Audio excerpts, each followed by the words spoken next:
तो बच्चों, मैं रवि तिवारी आज मैं आपको पढ़ाऊंगा ट्रिग्नोमेट्री की एक्सरसाइज 1.2 के क्वेश्चंस को। ठीक है, तो आप बहुत ध्यान से क्वेश्चंस को समझेंगे और अगर कहीं कोई प्रॉब्लम आती है तो आप हमको व्हाट्सएप करके बताएंगे, जिनका मैं समाधान करने का प्रयास करूंगा, जिनको मैं सॉल्व करने का एफर्ट करूंगा। तो कुछ क्वेश्चंस हैं जिनको मैं आपको यहाँ से समझाऊंगा और उन क्वेश्चंस को आपको क्या करना है, ध्यान से समझना है। ठीक है, तो क्लास को हम लेट ना करते हुए स्टार्ट करते हैं और आई होप आप सभी घर पे अच्छे होंगे। ठीक है, अच्छे से रह रहे होंगे। तो क्लास को स्टार्ट करते हैं।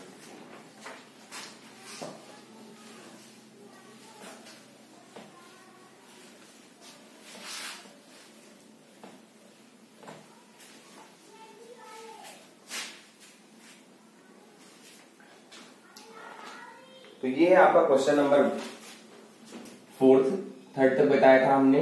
ये आपका क्वेश्चन है, यहां पे लिखा हुआ है sin 30 plus tan 45 minus cos 60 divide by sec 30 plus cos 60 plus cot 45 degree. ये है आपका क्वेश्चन और इसमें आपको क्या करना है, वैल्यूज को निकालना है। इसको सॉल्व करके आंसर आपको निकालना है। तो sin 30 की वैल्यू आपकी क्या होती है, ये होती है आपकी 1/2 प्लस tan 45 की वैल्यू होती है 1 माइनस cos 60 की वैल्यू होती है 2/√3। अपान में आ जाएंगे sec 30 की वैल्यू, cos का अपोजिट मतलब हो जाएगा 2/√3 प्लस cos 60 की वैल्यू होती है 1/2, cot 45 की वैल्यू होती है 1। अब आप समझेंगे, इन दोनों को ऐड करेंगे तो 2 1 जा 2 1 3 डिवाइड बाय 2। सेम ऐसे यहां पर भी कर लेंगे, 2 1 जा 2 प्लस 1 डिवाइड बाय 2।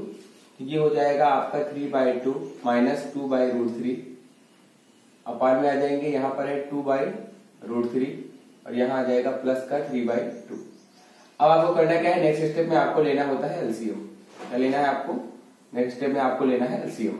तो आपका क्या हो जाएगा, ये हो जाएगा 3√3, इसका मल्टीप्लाई 2 2 जा 4 डिवाइड बाय 2 इंटू √3 हो जाएगा आपका 2√3 होल डिवीजन 2 2 जा हो गया आपका 4 प्लस ये हो जाएगा आपका 3√3 डिवाइड बाय 2 इंटू √3। ये हो गया, दोनों हमारे डिनोमिनेटर्स क्या हो गए, कैंसिल हो गए। तो यहां से आप देखेंगे ये आपका बचेगा 3√3 माइनस 4 डिवाइड बाई 4 प्लस 3√3। अब आपको नेक्स्ट करना क्या है, आपको कंजुगेट से मल्टीप्लाई करना है। किससे, कंजुगेट से मल्टीप्लाई करना है। तो कंजुगेट से मल्टीप्लाई करेंगे मतलब संयुग्मी से गुणा करेंगे। तो डिनोमिनेटर का कंजुगेट क्या हो जाएगा, ये हो जाएगा आपका 3√3 माइनस 4। ऐसे यहां भी आ जाएगा 3√3 माइनस 4। अब आप ऊपर बन गया आपका a माइनस बी बन गया आपका a माइनस बी का होल स्क्वायर। नीचे आपका बन गया a प्लस बी और a माइनस बी, बन गया आपका a square minus B square. अब आप इसको सॉल्व करेंगे तो क्या हो जाएगा, a माइनस बी का होल स्क्वायर खोलेंगे तो हो जाएगा आपका a स्क्वायर मतलब 3√3 का स्क्वायर प्लस 4 का square minus 2 into 3√3 into 4 divide by a square मतलब 3√3 का स्क्वायर माइनस 4 का स्क्वायर। ये आपका 3 का स्क्वायर 9 और √3 का स्क्वायर 3, तो 3 3 जा 9 9 3 जा 27 प्लस 4 4 जा 16 माइनस 2 3 जा 6 4 जा 24 √3 डिवाइड बाई इसका स्क्वायर आ गया आपका 27 और इसका स्क्वायर आ गया आपका 16। आप ऐड करेंगे इनको तो 7 6 13 2 1 3 1 4 माइनस 24√3 और डिवाइड बाई आपका आ गया 27 माइनस 16 दैट इज 11। ये आपका आंसर है। समझ में आ गया? तो बच्चों आप इस क्वेश्चन को नोट कर लेंगे और बढ़ेंगे अगले क्वेश्चन की तरफ। आपको इस क्वेश्चन को नोट डाउन कर लेना है और फिर देन हम फर्दर एक्सीड करते हैं नेक्स्ट क्वेश्चन की तरफ।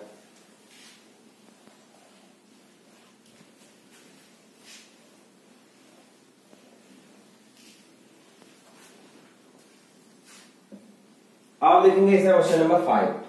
क्वेश्चन नंबर 5 देखेंगे, ये लिखा हुआ है 5 cos square 60 plus 4 sec square 30 plus minus tan square 45 divide by sine square 30 plus cos square 30। ये क्वेश्चन है आपका। तो आप देखेंगे क्या हो जाएगा, ये हो जाएगा 5 और cos 60 की वैल्यू होती है आपकी 1/2 और इसका स्क्वायर है तो हो जाएगा स्क्वायर प्लस 4 इंटू sec 30 की वैल्यू 2/√3 और स्क्वायर है तो क्या कर देंगे, स्क्वायर कर देंगे, माइनस sin 45 की वैल्यू 1 और स्क्वायर। नीचे देखेंगे तो sin 30 की वैल्यू होती है 1/2, स्क्वायर करेंगे, प्लस cos 30 की वैल्यू होती है √3/2 और इसका स्क्वायर करना है तो कर देंगे। अब आप आगे देखेंगे ये हो जाएगा आपका 5 इंटू 1/2 का स्क्वायर मतलब 1/4 प्लस 4 इंटू 2 का स्क्वायर 4 डिवाइड बाई 3, √3 का स्क्वायर 3 हो जाएगा, माइनस 1 डिवाइड बाई 1 का स्क्वायर 1, 2 का स्क्वायर 4 प्लस √3 का स्क्वायर 3 डिवाइड बाई 4, 2 का स्क्वायर। अब आप आगे देखेंगे यहां से 5 बन जा 5 डिवाइड बाई 4 हो गया आपका, ये हो गया आपका 5 डिवाइड बाई 4 प्लस 4 4 जा 16 divide by 3 minus 1 whole division आपका यहां से ले लेंगे एलसीएम, तो 4 1 जा 4, 3 4 जा 12, तो ये हो गया 4 प्लस 12 डिवाइड बाई 4 4 जा 16। अब आगे आ जाएंगे, इधर देखेंगे क्या हो जाएगा आपका, आप फिर से यहां पर भी सेम वही करेंगे, तो 5 3 जा 15 प्लस 16 4 जा 64 डिवाइड बाई 4 3 जा 12 माइनस 1 होल डिवीजन आ जाएगा, ये आ जाएगा आपका 16 डिवाइड बाई 16। ये आपका क्या हुआ, कैंसल आउट हो गया आपका नीचे से। अब आपका बचा सिर्फ ये वाला, तो ये आपका कितना हो गया 549 617 divide by 12 minus 1 is equal to, आप इसको मल्टीप्लाई करेंगे इससे माइनस कर देंगे तो आ जाएगा 79 minus 12 divide by 12 that is 76 मतलब 67 divide by 12 that is your answer. Okay guys, understand. तो नेक्स्ट आप you have to note down this and we exceed further. Okay, तो आप नेक्स्ट क्वेश्चन को देखेंगे, अगले क्वेश्चन को आप देखेंगे, ठीक है, आप इसको नोट कर लेंगे पॉज करके और फिर हम बढ़ते हैं आगे। अब आप समझिएगा कि आपको करना क्या है, आगे आपको क्या करना है, इस बात को आपको समझना है, ठीक है। चलिए आगे बढ़ते हैं क्वेश्चन नंबर 6 की तरफ। क्वेश्चन नंबर 6 की तरफ बढ़ते हैं। ये लिखा हुआ है 2 tan 30 divide by 1 plus tan square 30। ये क्वेश्चन आपके एग्जाम में, सारे क्वेश्चन आपके एग्जाम में रिपीट में, ये क्वेश्चन भी एग्जाम में लास्ट ईयर आया था। तो आप देखेंगे यहां पर क्या हो जाएगा, ये हो जाएगा 2 और tan 30 की वैल्यू होती है आपकी 1/√3 डिवाइड बाई 1 प्लस tan 30 की वैल्यू 1/√3, इसका स्क्वायर है तो हम क्या कर देंगे, स्क्वायर कर देंगे।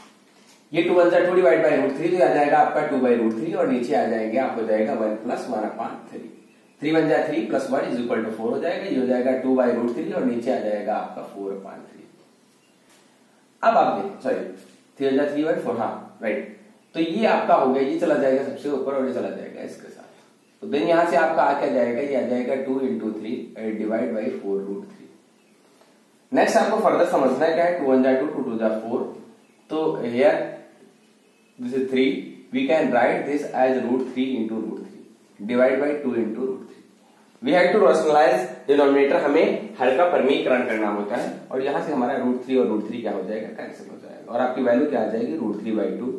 जो वैल्यू आपकी होती है कहां पर, ये होती है आपकी cos 30 डिग्री पर या फिर sin 60 डिग्री पर, और इनके अपोजिट कर लेंगे हम साइन के और cos के, मतलब आपके cosec और sec में भी इसके वैल्यूज होती है, ठीक है। तो आप समझ गए, आपका जो भी ऑप्शन होगा उसके अकॉर्डिंग आप उसको टिक कर देंगे। तो अब हम आगे फर्दर एक्सीड करते हैं नेक्स्ट क्वेश्चन की तरफ। अब आप आगे देखेंगे बच्चों, जैसा कि आप जानते हो जब भी आप क्लासेस को पढ़ रहे होते हैं तो आपको रेगुलरिटी बनाने की बहुत ज्यादा जरूरत है। अगर आप रेगुलर नहीं रहेंगे तो बहुत सारी चीजें आपसे लैग कर जाएंगी और जब लैग कर जाएंगे तो आप अच्छे मार्क्स को अचीव नहीं कर पाओगे। जो आप लाइफ में अचीव करना चाहते हो उसको अचीव करने के लिए regularity is most important factor of your life. आपको नियमित होना बहुत जरूरी है, भले आप टाइम कम दें, दैट डजंट मैटर, ये फर्क नहीं पड़ता है कि आप समय कम दे रहे हैं ज्यादा दे रहे हैं। आप थोड़े समय के लिए अगर आप ज्यादा देर तक पढ़ाई करते हैं तो वो आपके लिए कम बेनिफिशियल होगा, this will be less beneficial to you. अगर आपको ज्यादा बेनिफिट्स उठाने हैं तो आपको ध्यान रखना होगा कि आप हमेशा रेगुलर बनने की कोशिश करेंगे। अगर आपको लाइफ में कुछ चीजों को अचीव करना है तो आपको करना क्या होगा, आपको रेगुलरिटी आपके लिए मोस्ट इंपॉर्टेंट फैक्टर है, वो उसको आपको बहुत ध्यान रखने की जरूरत है। चाहे आप आधे घंटे पढ़ रहे हैं या फिर 40 मिनट पढ़ रहे हैं, ये आपके लिए फर्क नहीं करता। आपके लिए फर्क ये करता है कि आप रेगुलर हैं कि नहीं। मान लीजिए आपने हफ्ते में एक दिन का मिस कर दिया, तो वो एक दिन आपके लिए क्या हो जाएगा, लॉस हो जाएगा। आप डेली की हैबिट डालें, जो भी आपका शेड्यूल है उसको डेली का सेट करें और अच्छे से पढ़ाई करें। अगर आप अच्छे मार्क्स को अचीव करना चाहते हैं तो ये आपके लिए सबसे ज्यादा इंपॉर्टेंट फैक्टर है, ठीक है।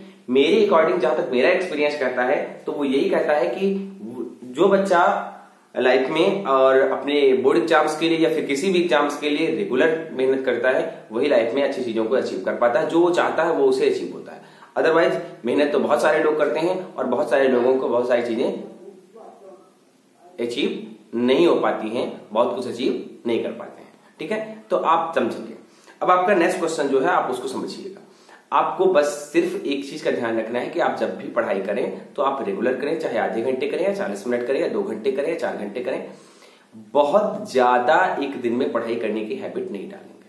आप उतनी देर ही पढ़ेंगे जितनी देर आपको बहुत ज्यादा इंटरेस्ट रहता है, आपको पढ़ने में इंटरेस्ट क्रिएट हो, सिर्फ उतनी देर ही ज्यादा पढ़ाई करने की कोशिश करें, ठीक है। तो बढ़ते हैं हम नेक्स्ट क्वेश्चन की तरफ, ठीक है। तो आपका जो नेक्स्ट क्वेश्चन है वो है आपका 1 माइनस tan स्क्वायर 45। क्वेश्चन है आपका 1 माइनस tan स्क्वायर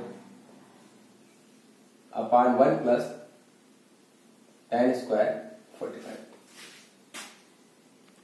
जी, तो आपका जो क्वेश्चन है वो है आपका 1 minus tan square 45 divide by 1 plus tan square 45। आपको इस क्वेश्चन को सॉल्व करना है। तो आप देखेंगे करना क्या होता है, 1 माइनस tan 45 की वैल्यू होती है 1, हमने रख दिया, और ये हो गया आपका 1 का स्क्वायर, डिवाइड बाई आ गया आपका 1 प्लस 1 का square, that is 1 minus 1 and 1 plus 1। अब आप देखेंगे ऊपर आ जाएगा 0 एंड डिवाइड। अब जब भी 0 को किसी से डिवाइड करते हैं तो आपका आंसर क्या आता है, 0 आता है, दैट यू नो। यहां पर आपको ज्यादा समझने की जरूरत नहीं है, that is a very easy question. और बढ़ते हैं नेक्स्ट क्वेश्चन की तरफ। आप 7th नंबर क्वेश्चन की तरफ इंक्रीज करेंगे, आगे बढ़ेंगे और आप देखेंगे ये क्वेश्चन जो लिखा हुआ है आपका, वो लिखा हुआ है कि क्या ऐसा है, इज इट, क्या ये है कि साइन 2a की वैल्यू 2 इंटू साइन a के इक्वल होगी, और ये कब होगा ये आपको बताना है। आपके पास 4 ऑप्शंस दिए गए हैं। You have 4 options to choose where LHS is equals to RHS. First of all, there is 0 degree, and second one is 30 degree. Third one is 45 degree, and fourth one is 60 degree.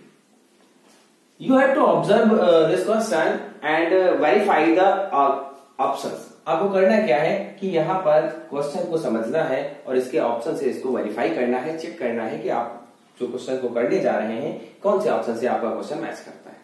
आपको इसके ऊपर depend होना है। तो आप देखेंगे पहले से हम स्टार्ट करते हैं। जब भी आपके पास कोई ऑप्शनल क्वेश्चन होता है तो हम फर्स्ट से चलते हैं, पहले नंबर से चलना स्टार्ट करते हैं, या फिर आपको अगर कोई गेस है कि कौन सही हो सकता है तो आप उसको सबसे पहले चेक करते हैं कि अगर वही सही बैठ जाता है तो आप उसी को टिक करके आगे बढ़ जाते हैं। अब आप समझेंगे यहां पर लिखा हुआ है साइन 2 इंटू ए की वैल्यू, फर्स्ट वाले ऑप्शन को हम वेरीफाई कर रहे हैं। हम जो है वो पहले ऑप्शन को सबसे पहले वेरीफाई करने का कोशिश कर रहे हैं। तो यहां पर पहले वाले में देखेंगे ए की वैल्यू 0 है, और राइट साइड में आप देखेंगे तो आपका है 2 इंटू साइन 0। आपको पता है कि 2 इंटू 0 मतलब 0 हो जाएगा, that is sine 0, and right side में भी आपका 2 इंटू क्या है, आपका साइन 0। अब आप देखेंगे साइन 0 की जो वैल्यू होती है वो होती है 0, और राइट साइड में भी क्या आ जाएगा 0, जो कि something multiplied by 0 that is equal to 0। तो आपका ये वेरीफाई हो गया, मतलब 0 इज इक्वल टू 0, तो आपका पहला ऑप्शन ही आपको सही मिलेगा। तो आपको आगे बढ़ने की जरूरत नहीं है, जहां पर आपको आंसर मिल गया बस वहीं से आप इसको एंड करेंगे और बढ़ जाएंगे अगले क्वेश्चन की ओर, ठीक है। तो आपके लिए एक क्वेश्चन और नहीं बताऊंगा मैं आज, यहीं पर फिनिश करूंगा और आपकी क्लास यहीं पर एंड होती है।